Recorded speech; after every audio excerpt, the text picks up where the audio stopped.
JK Fiber Arts. If I can talk over the cicadas here.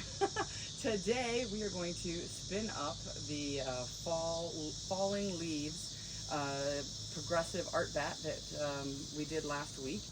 This is a blend of mostly merino. There's alpaca in here. There is recycled silk sari, Angelina, a little bit of my 50-50 Cooper's Cross that I scoured and dyed. Cabernet is in with this dark, it's the darker part of the dark purple here. It's a very soft, next to skin, soft, lofty bat. This is the progressive bat that we did last week. I wanted to show you a sample spin. So we're going to spin this little 2-ounce bat up, and then I'm going to chain ply this progressive spin and see what this looks like. I think it's going to give us a absolutely marvelous fall, beautiful yarn. Let's get this on the wheel. I'm excited, really excited about this one. Today I am going to be spinning on my EEW6, mostly because I already have stuff on my other wheels. Actually, I had a bobbin on here too I had to take off. I need to finish up some projects here. But what I'm going to do is we are going to spin this progressive, and I'm going to just strip pieces off of here. And I'm going to start with, I think, the purple end, just because I think it looks super fun. So I'm going to strip off this little piece of purple here, and we'll just pretend like my husband's not letting the grill in the background. We'll also pretend like my mic works. I went to get my microphone, and the I got a new phone, which is great for memory and increasing my resolution on my videos, if I can figure out how to do that right. But my microphone doesn't fit anymore because now I have a USB-C. So my microphone does not work with my new phone. So what we're going to do here, holy mackerel, this is really fast. Let's see what we want to do. Ooh, look how pretty this would be if you plied it with white, just saying. That's pretty cool. I think my spin here is just a little bit high. Look at all that. This is my leader anyway. So let's just get started here. And so what I'm going to do, I'm not really even sure what I want to do with this. So a couple things here when you're trying to figure out your twist. I have the twist set pretty high, pretty fast. So my draw is not enough, is the first thing. So it's not drawing it in fast enough. I also am going to slow this down just a teeny bit. If you look here, our first ply back test here, it's kind of a mess. And it's a mess because it was just drawing it on so fast. I mean, it was spinning it so fast, it was already starting to coil up, and I just didn't have enough time to manipulate the fiber. So this is a much more manageable rate. And now we're getting a nice draw, and I really like this. And this is going to end up being a 3-ply, so I don't want to get too fat with this. I want this to be a nice yarn. I'm not sure what I can do with 2 ounces. I might be able to do like a shorty pair of fingerless mitts or something. I think that might actually be pretty cool, and they would look really nice. Oh, except I still don't have enough draw on this.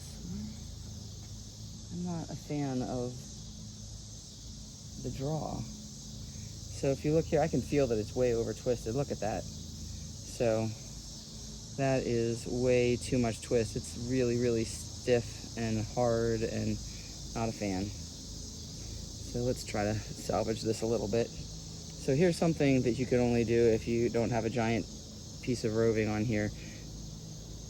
When we do plying, you can always just slide your finger down and get the twist out. That does not work for this situation. So I am getting the twist out by just letting it unwind here. So hopefully that won't be so bad now. And we're going to increase our draw. We're going to slow down our twist. And there we have it. Now I think we're getting it. So if I'm going to make some fingerless mitts with this, which I think will look really cute, or maybe a headband. Ooh, a headband might be cool too. All right, now I'm thinking. A progressive headband would look super cool. I'm going to spin a little bit more of a worsted style, and I literally just decided that while I was sitting here. So that is going to be the short forward draw, and this is a really good one for beginners anyway. So short forward draw, it is a worsted spin, which gives you a sturdier yarn. Now this is a woolen prep, technically a woolen prep fiber.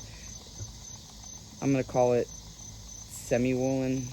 So because this was all top, and it was with the exception of my Coopworth locks, and pushing that in, putting that on the drum carder, I kept it in basically the fibers are mostly aligned. So I think that it will be a little more sturdy than if I was just using wool that I had scoured and had combed on my own. It would be all willy-nilly unless I scoured it with locks in place. So I am going to stop here in a sec and see where we're at, keeping in mind that I forgot my glasses. Hopefully this is looking kind of symmetric. So short forward draw means no twist between your hands. So no twist between your hands. So this is the drafting triangle. Let's load this on just a bit further. So this is your drafting triangle right here. And you never want the twist to come up into here. No matter what you're doing, you don't want the twist in here. Once it comes up here, everything gets jammed up. It gets clogged up. You have a hard time drafting. It's really hard to pull, and you get big clumps that come out, and you're not going to enjoy yourself if that happens. So a very excellent beginning technique is the short forward draw, which is I'm going to pinch just beyond this drafting triangle here. Let's flip this to the white side here so we can see a little better. So we are going to, let me wind this on just a touch more too. There we go. So we are going to, here's our drafting triangle right here. We're going to pinch just before the drafting triangle, right? So no twist is going to go up into here. My other hand is going to be comfortably about, staple length or so back here.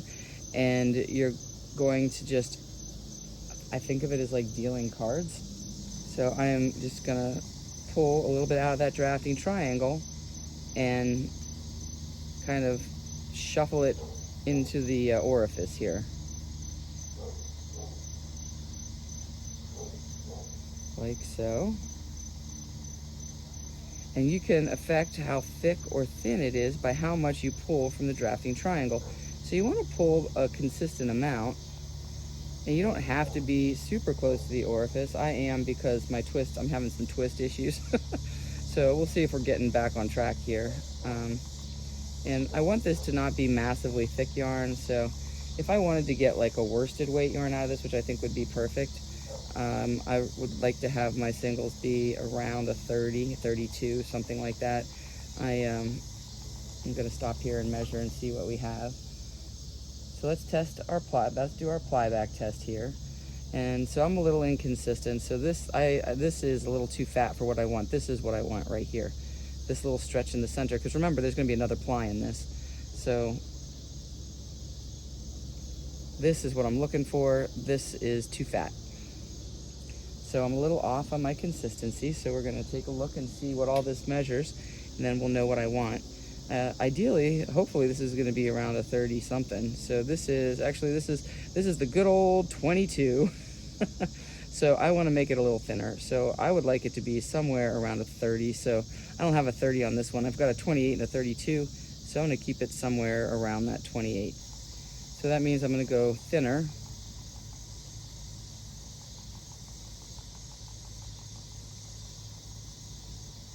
And of course, there's going to be some texture in there. You see those chunks of sari? Those are going on. And I don't care if they make chunks, because those are going to look really cool, give us like that tweed effect. Do a little ply back test here in just a sec.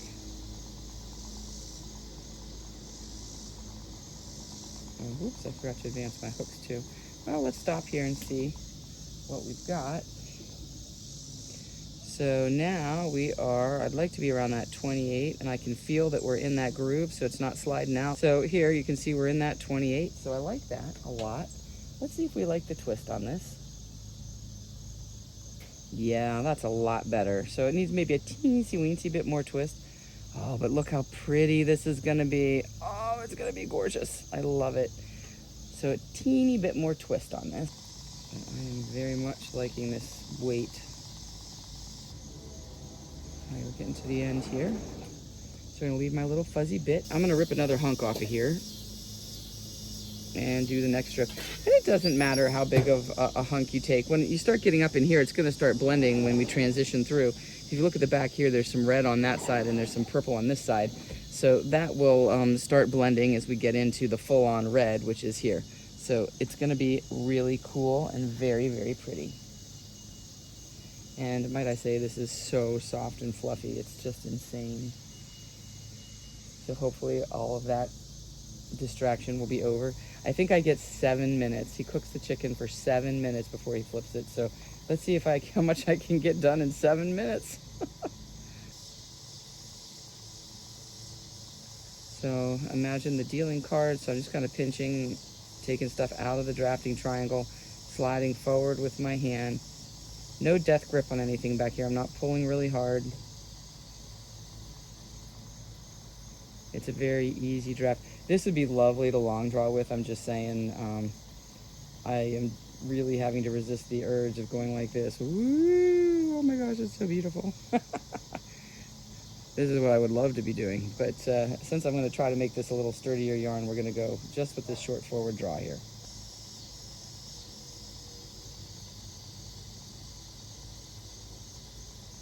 As soon as I'm done here tonight, I have to order a new microphone because my new phone is not allowing me to use my old mic. So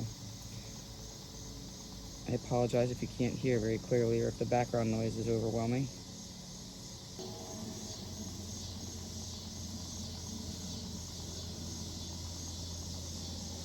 And again, leaving my little fuzzy tip here so we can join.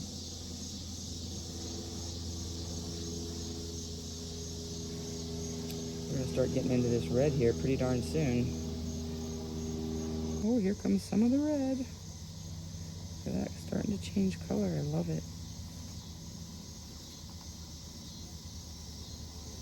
So I'm going to keep going here, and maybe I'll turn it back on periodically when we get to like the reds, full on red, and then into the orange. I will see you guys back when we get to the next color. I'm losing daylight, so I wanted to show you guys this before I head in for the evening. Here is our purple so far, and we're just starting to get into the red down here. And here is the red coming up next. I will see you guys inside when I get a little further along. Here's our orange. You can see this beautiful transition from the red to the orange here. Nice and gentle, just like I wanted it to be. And I'm going to finish up this orange, and then we'll get to chain plying. We are ready to get this chain plied. Look at this gorgeousness right here. I love it. So let's get this going. I have a new mic. Let's see if it works, because I've been having difficulty with volume leveling now that I'm using 2 cameras. Even though I try to just use 1 mic, it gets louder and softer. So let's see if I can get this to work correctly. It may not be correct. I've tried it a bunch of times, and I can't actually tell if I'm louder or softer. So we'll see and go from there. So here we go. So we have this, and this is ready to chain ply. If I can find where I finished. Well, it has to be at this end. There it is. So with the chain plying, one of the keys is this tension lazy Kate.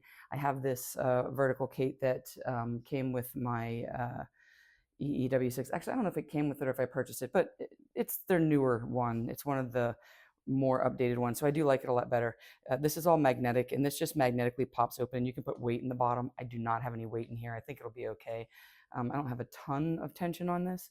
There's this cute little rubber washer at the top too that I can push down a little bit, and that'll give me a little bit more. See how that increased my friction just a little bit, and I think that's going to be perfect. And it has a little brake band on the bottom here that goes around the bobbin. So let's get started here. And again, I'm putting this behind me to my left. So we are ready. Let's do this. I have my EEW6. It's on S. So we're going to be plying counterclockwise because our single was spun clockwise. I know we just did chain plying last week, so we'll be a lot more brief on this one.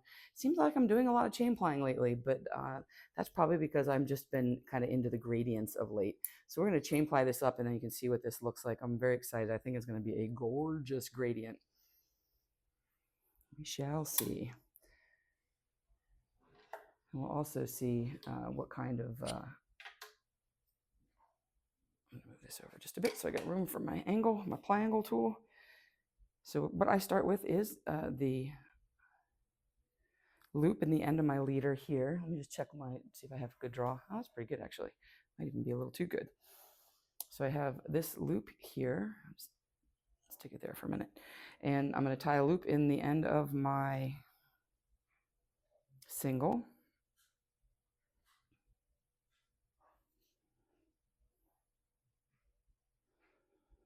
I try to get it close to the end just so I don't have too long of a tail sticking back here. Usually I'll just break that little bit off.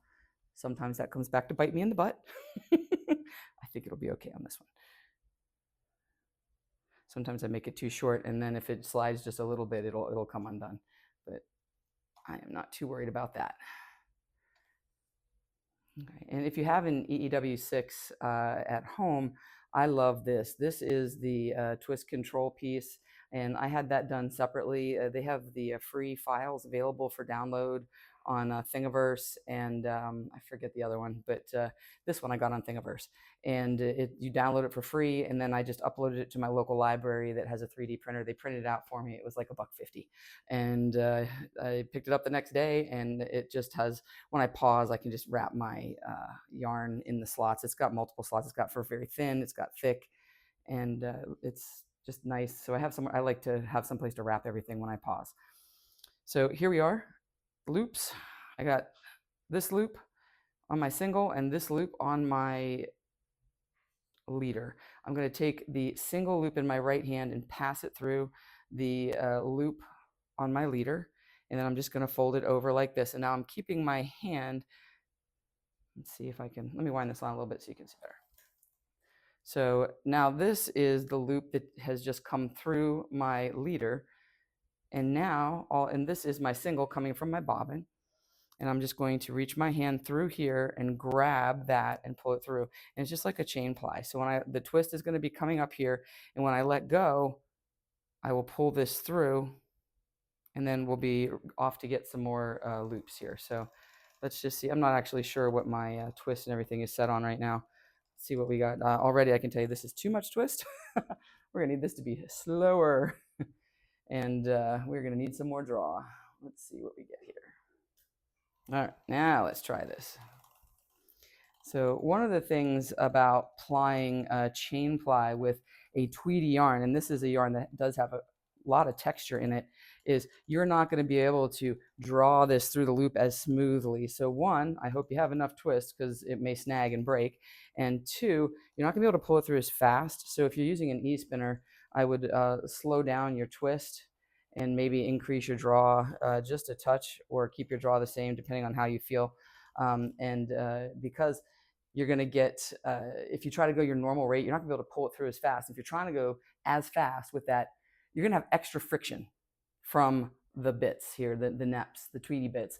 And the extra friction may cause it to break if you're going really fast and you're pulling really hard to get it through to keep up with the e-spinner. So just adjust that appropriately. And I like this. So the way I check my ply back for my chain ply is I want it to have a little bit of curve back on itself. The other thing that I like is I don't want to see any of these here separate. I want them to be nice and together. If they separate, I don't like that, because then we try to knit with it and stuff, it splits and it's just not as attractive, and it's just not as sturdy or functional of a yarn. So that is how I like to do it. And then of course I pull this through, and the big loops, always the secret, big loops. And we are off and running here, and I am running on my battery power. I didn't get the battery initially because I thought, oh, I don't need it.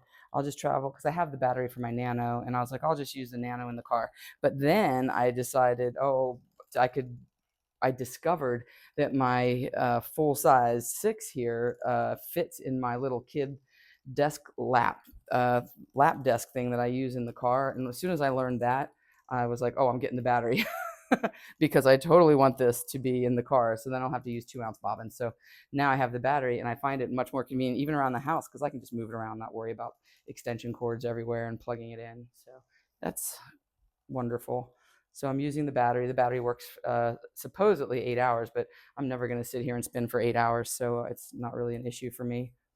You just have to remember to turn it off, and then I always unplug one of the limbs. So the battery has a Y connector, and one of them goes to the battery, one of them goes to the motor on the spinner, and the other one can go to the charger because you can actually charge it while you're spinning. And I just unplug one just so it's not draining the battery.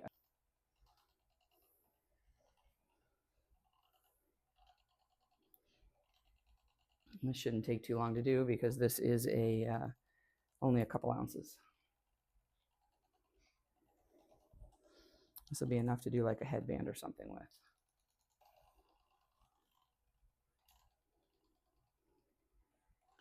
I'm going to see what if we like. So there we go. Do you see what I did?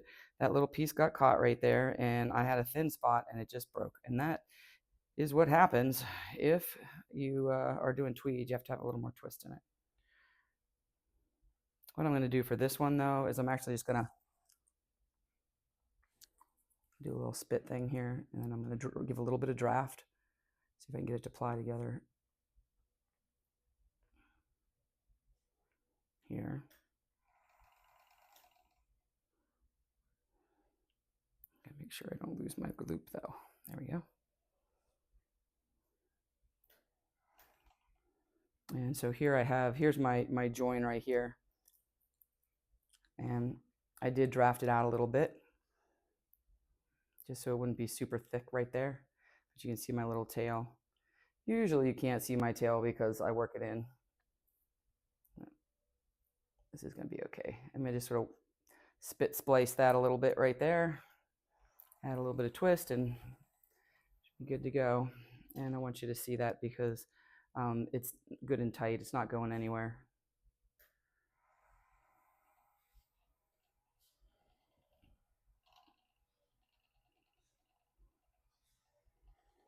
Yeah, that was good that broke. I mean, I hate when it breaks. I usually try to avoid it because I think it's annoying, but you can see what to do with it. So let's see what we get here. Pull some of this out. So I like that. That's nice. It plies back on itself pretty nicely without being overly energetic. So this is going to be lovely. When you wet set that, it's going to be a gorgeous yarn. It's going to full up really nice too. Let's see what we have angle of ply wise. We can see here, I'm going to look, I'm right on 30. So that looks great. I am happy with what we've got going here. I paused this to show you here. Look at this. Here's the orange. And we went back over to this side here, and it started to change. Here is our transition, kind of an orangey red. And now we're just coming into the red. So we're going to do this for just a sec here so we can see it. And then I will finish the red section, and we'll come back to see what the purpley section's looking like. And so far, I'm liking the thickness of the yarn I have here. It's not too thick. Right now, I'd say it's probably a DK weight for this thin section here. All right, so here we're coming into more of the red. We're almost to the solid dark red here. This is going to knit up really pretty. I wish that I would have done a bigger test spin at this point. But this will be good. It can let anybody who wants to spin this Batt. I'll have it up soon. I'm not going to put it up yet. I'm trying to get a bigger inventory established and then kind of post it all at once. Kind of go with more of like a periodic store update where I have a bunch instead of just putting up a couple at a time when I have something new. That way there'll be more on there because my inventory is pretty low right now from the Tour de Fleece. So hopefully I will be getting this stocked up. I've been working on a lot of drum carding stuff. So I made a really cool bat yesterday called Heirloom, which I did not record how I did it. But I have the bat, and I have a couple of those bats and Rolags, but it's so nice. It is de-haired baby camel is the main fiber in it, and merino and Manx loggin. I don't know how you say it. I think it's locked in. It's Manx locked in is I believe how you say it. Oops, I forgot to advance. Darn it. I was all excited about my bat and I forgot. But you can see here now that this is really under the red. I wanted you to see the transition, but I was chatting too much. You can see that it was getting darker red as we went along. Now it's all underneath this one spot. Oh well. So it is a beautiful transition, which the whole point of me doing this was so you could see that transition. And I missed it. Sorry about that. Sorry. We are almost finished.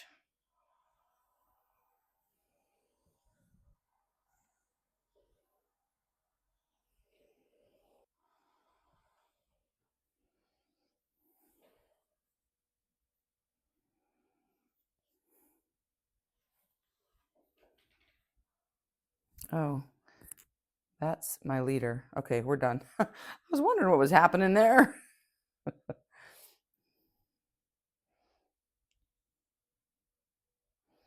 Let's separate this out.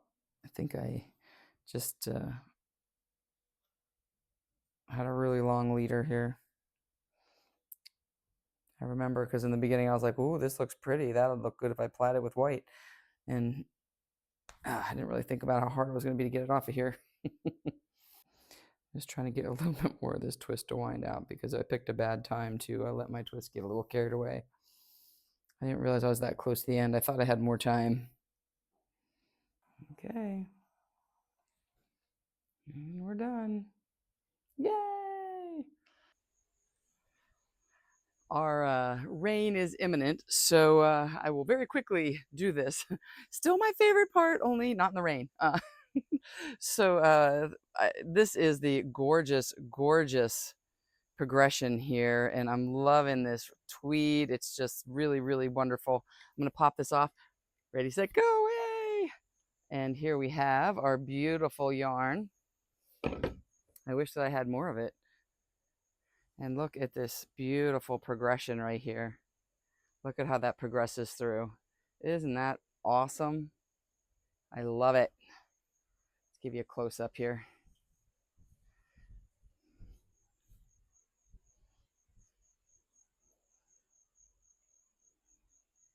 Look at that. We'll be back to see the final yarn here in just a minute. Here we have our final yarn. Look at this gorgeousness. Oh my gosh, it's so pretty. I love this. It turned out really nice. I like the tweed. Let's see if we can just open this up here and see the whole thing, the whole progression. Look at how nice that transitions from that dark red to the purple and from the orange to the red here. Isn't that lovely? I like it. So I will have this progressive bat up on my website, but not yet because I'm going to try to just put everything up all at once. So I have that. I have some other stuff that I'll do sneak peeks of on Instagram, and hopefully in a couple of weeks we'll be all ready to get all of the fall spinning tools that you need to enjoy the season. Also, this ended up being a WPI 10 for the most part, which puts me, I think, at a nice DK weight yarn here. But I really love this. It looks fantastic, and it's soft. It's nice. It's next to skin soft. I will see you guys next time. Until then, spin happy.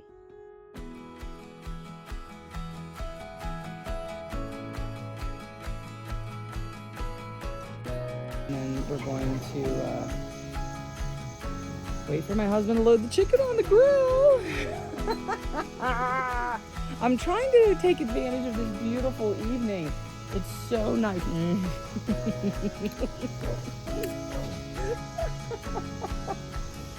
Hi. I'm complaining. He's making me dinner and I'm complaining about the noise.